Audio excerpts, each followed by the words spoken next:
During the time that Israel was divided, God told a prophet named Elijah that there would be a drought in the land.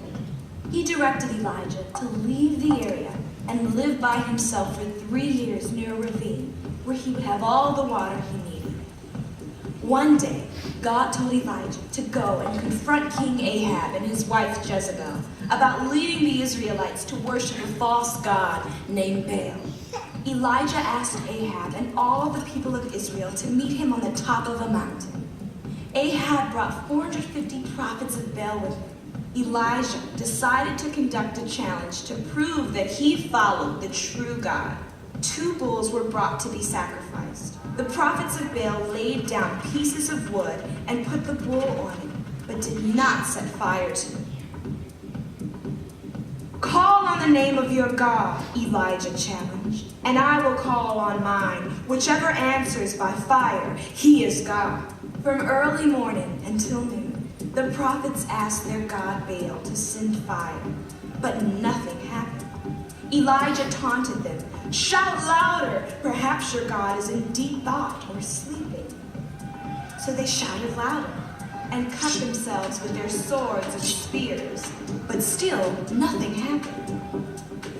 He quickly built an altar using 12 stones, one to represent each tribe of Israel. Finally, he asked those around him to pour water all over the bull and the wood. There was so much water flowing that it filled the trench around the altar. Then Elijah called out, "Let it be known today that you are God in Israel." And fire fell from the sky and burned up the bull, the wood, and even the stones and soil, vaporizing all the water around it. The prophets of Baal were then arrested and killed in the valley below the mountain. When King Ahab returned home and told his wife Jezebel what happened, she was furious and sent word to Elijah that she was going to have him killed. So Elijah fled to the wilderness. There he met an angel sent by God to take care of him, who gave him food and water. Eventually, God told Elijah that Elisha would take his place as a prophet in Israel. Not long after, Elijah and Elisha were walking along the road, and a chariot and horses made of fire appeared out of nowhere and took Elijah up into the sky. So Elisha continued to do God's work, performing miracles, and at one point even raising a young boy from the dead. Elijah stretched out his body over the boy and caused him to sneeze 7 times, bringing him back to life. For many years after, God continued to use Elisha and a number of other prophets to perform miracles and warn the Israelites of all that would happen to them if they did not follow God. Despite the prophets' warnings, the next several kings led Israel further and further from God. It was only a matter of time before things had to change.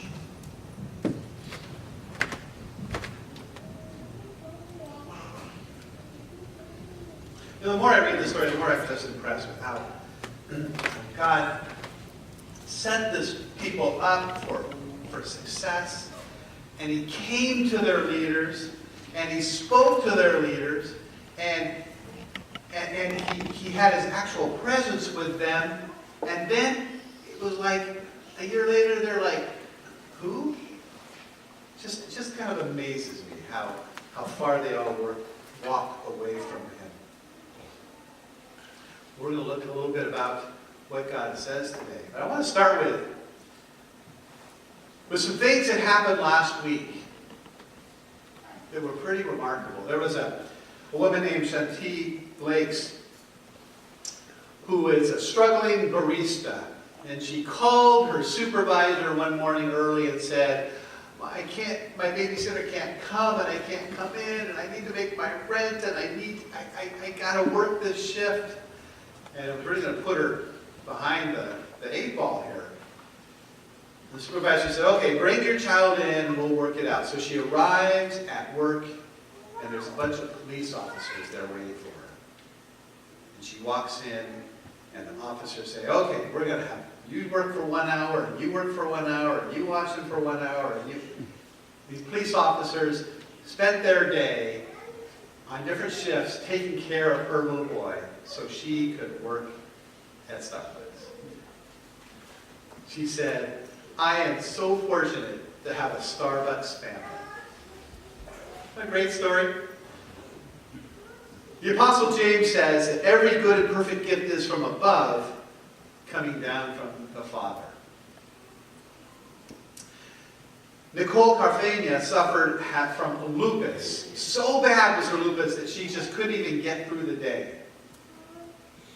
And she had no energy. And her boyfriend knew that if they ever got married, that it would be a very small wedding because she had no energy to plan a wedding. So he, one day, asked her to marry him. And when she got over giggling and saying yes, the door opened and in walked her family and her friends with decorations and a wedding dress. And 20 minutes later, she had this big, beautiful wedding. Another great story. Every good and perfect gift comes from the Father above. Brett Archibald is a guy who knows what it's like to see his friends disappear into the night. He's on a cruise with them in the Indian Ocean, and he's feeling sick, so he goes up on deck in the middle of the night, falls over the side, and watches the boat sail away into the blackness of the night. And he sat there treading water for hours and hours and days, circled by sharks, watching boats come near him and ignoring him. And when he finally is so dehydrated and hungry that he begins to fail and slip under the water, a boat comes by and grabs him and pulls him onto the deck. Doctor said he had about an hour left to live before he would have been gone. But good fortune was on his side, and he made it. For every good and perfect gift from above comes from the Father. But when we hear reports of these stories, we don't hear a lot about how the Father was involved with this. We hear that police can just be really nice to starving baristas, and how this fiancé was just a great guy, and how this guy was pulled out of the ocean because of pure luck. But God blessed each of these people. But they didn't see that. Why were they blessed? Why did they have good fortune? Was it God? Well, not really. So how is God, who's pouring his blessings on people, supposed to break through that, to let them know that he cares, to let them know that he's the one that's bringing them this good fortune? What's God supposed to do? Well, this is the same thing we see in Israel. We see Israel not realizing where their blessings have come from. And they have taken their eyes off Yahweh, and now they're following foreign gods. And they're ignoring their history, and they're forgetting all the remarkable things that God did for them, and they are exploiting the weak and the poor. There's a real problem with that in Israel at this time. But as foolish and as mean-spirited as people have become, God still has a heart for them. We see it reflected in words that Timothy uses. God still wants all people to be saved and to come to a knowledge of the truth. So what is God supposed to do? He's got these people he cares about. They're totally not paying attention. What does he do? He sends them prophets. He sends them messengers to hear his words. So we're going to look for a few minutes at two of those prophets, Elijah and Elisha, and look at what are they? They're prophets. What are they doing? What are they saying? What are they saying to the people? And what are they saying to us? So Elijah and Elisha are two men charged with being prophets. And what is a prophet? Actually, let me ask, what is a prophet? Anybody? How when you make money on something, huh? It's my old stockbroker stuff. Profit's a good thing, yes.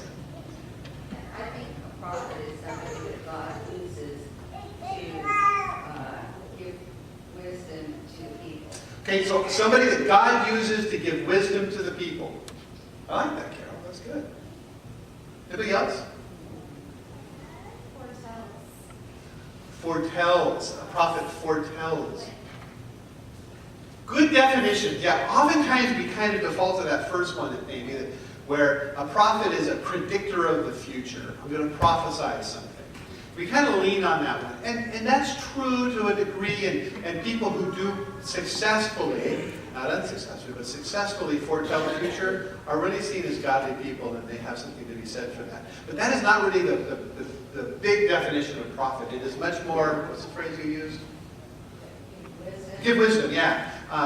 Someone who speaks special revelations or understandings. A spokesperson. They give you a prophet for anything. God's prophets would speak of them. And also, to a degree, some of this future telling. So these guys are prophets, and they have some similarities, Elisha and Elijah. And it really is confusing because their names are almost the same. We're going to try to keep them. Elijah is first, and Elisha was second. So Elijah and Elisha, they have some similarities. They are both men of faith. We see them place God in His goodness, and as we read this chapter 15, we see that they truly are men of faith and trust in God. Secondly, we see them both as men of prayer. There are a lot of times when they're crying out to God. And thirdly, they're both men of courage because the world is out to get them. And they are on the gun sights of these leaders. And yet they still do what God called them to. Now there are some similarities, but there are some distinctive differences. And this is what I want to talk about today, because I think that we can understand who our God is a little better by looking at these two prophets. So Elijah is called the prophet of fire. And he's seen, when we see him talking to kings or to other people of authority, people like Ahab or Ahaziah or Jezebel, he is always their enemy. And particularly Jezebel, and she was out to kill him. He was running for his life. He was sure he was a dead man. Elisha has condemnations that are severe and spectacular and a little bit scary. And we saw the one where he called upon the prophets of Baal, and in the end, they didn't do it. He took them out and had them all slaughtered. We see him shutting the heavens of rain and saying, "There shall be no rain for years except by my word." And there was another event where soldiers came to arrest him, and he called upon the heavens to annihilate them, and a platoon of 50 soldiers and their leader were struck by lightning and killed. It happened twice. So Elijah confronts and challenges and condemns the people of the day. He speaks words that are hard to refute, but he speaks words that cause people to oftentimes hate him. But he gets their attention, don't you think? When lightning comes and burns up the bowl and the stones and all the water, it kind of gets your attention, doesn't it? Elijah hands off his ministry to Elisha. And Elisha is a little different. The prophet of fire, Elisha is called the prophet of water. And Elisha, although he challenges and provokes leaders of the day, his words don't confront as often as they comfort. And his miracles convey the compassion of God more than Elijah. While Elijah is slaughtering prophets, Elisha is purifying water, causing a flood to save Israel, blessing a barren woman so she'd have a son, raising a child from the dead, purifying poisoned soup, multiplying loaves to feed a large crowd. Does that sound familiar?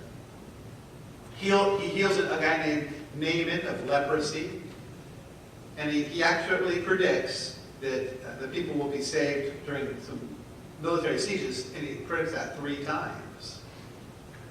So Elijah's miracles gets people attention through fear and awe. Elisha gets them through God's compassion.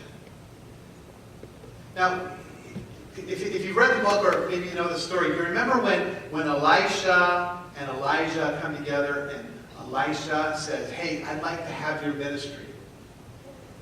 Anybody remember that story? And Elisha says to him, I'd like a double portion of your power. And Elisha says, oh man, be careful with that, huh? Good luck with that. But he gives it to him.